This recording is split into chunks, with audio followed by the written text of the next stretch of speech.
is Adrian Nantchev, and this channel is all about helping you become a remarkable entrepreneur. So click on the subscribe button below and press the bell notification right next to it for the latest uploads. Now, how can you make the competition go away with content marketing? Arguably, if your competition has got a very, very similar audience to you, all you generally need to do is target, create and refine a new audience and target them. Let's say you're targeting, for example, Mercedes-Benz owners in America. That's your general audience, and that's what you and your competitor is aiming for. Then start to aim for Mercedes-Benz owners in America and Canada. Okay? Because that way then you're still overlap, but you're slightly different from your competitor. But then let's go one or two steps further.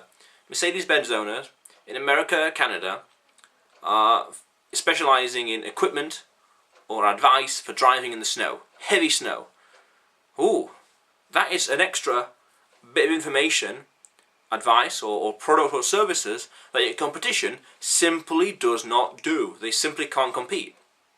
But then you could go one step further and say, driving Mercedes-Benz, driving in America or Canada in the winter, but also internationally driving in the winter as well.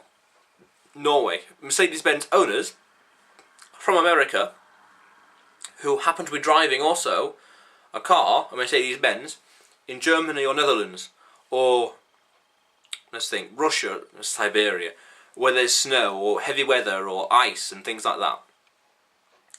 These kind of people, and again, products and services that suit their needs again, because these kind of people are going to be, in theory, searching for things like Mercedes-Benz winter condition driving, or road advice, or road information, or how to handle Mercedes-Benz on certain types of tyre treads or profiles, or certain engines, how to keep them warm, and maintenance during the winter season. And there could be something in the weather or the atmosphere over there that's unique and that's not seen or experienced in America. I have no idea. I'm not an atmospheric scientist. We have no idea. It's a science. There could be something in there. There could be a phrase or concept that's unique.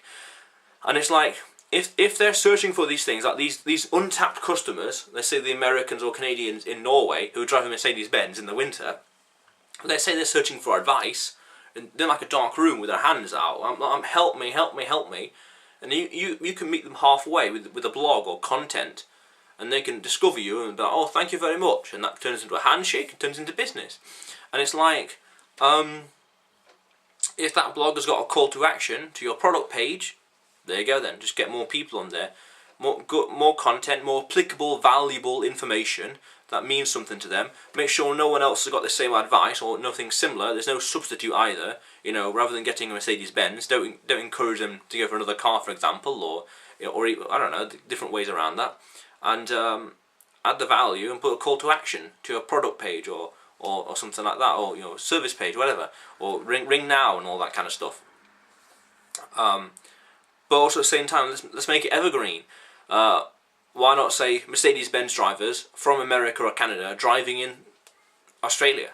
Because that way you're covering the cold and the warm weather conditions, for example. You're making it more evergreen. Your content's more evergreen, therefore it's more applicable all year round, and people are going to be searching for you and finding your content consistently. Whereas if your competitor is just doing Mercedes-Benz dealership or Mercedes-Benz, for example, that's like not very complicated. But if you're doing all this extra stuff in the winter conditions, for example, and you're kind of cubing or you're compounding it, for example, by doing different kinds of weather conditions and different kinds of other problems they may face, like maintenance, for example, in those different conditions, or spare parts or components, then they're more inclined to come to you because you're reliable. You know your stuff. You create the content, advice. But there's blogs, 500-page blogs or pictures or video tutorials or I don't know, any choice. People are going to find that, they're going to know, like and trust you, and they're going to think, well, I've got a problem.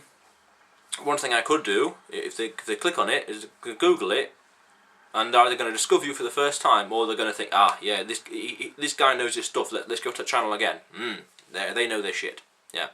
And that's how you can use content marketing to make your content, make your competition a little irrelevant, because they may know just as much as you do, but they're not channeling that energy, that intellectual property, and turning it into content or having conversation with their audience. Like, I know the stuff, and I'm recording it, and I'm putting it online, so I'm duplicating myself, and I'm going to have loads and loads of conversation with people with the stuff that I know, and stuff that I take for granted. Because as the dealership, they may know stuff that they take for granted. Oh yeah, oh, you just do this, done. But then it's like, well, what you take for granted, share it with the audience, give them the value, they'll appreciate it, and with a call to action of sorts, they're more inclined to do just that. Then just create more content with just as many call to actions on different topics. You know, like maintenance in the desert, maintenance in the snow. Someone's going to like it. So look into that. So the question of the day is, how are you using your content marketing to tackle your competition? How are you using content marketing to tackle your competition? Comment below. In the meantime, however, click on the subscribe button below and press the bell notification right next to it for the latest uploads. How cool is that?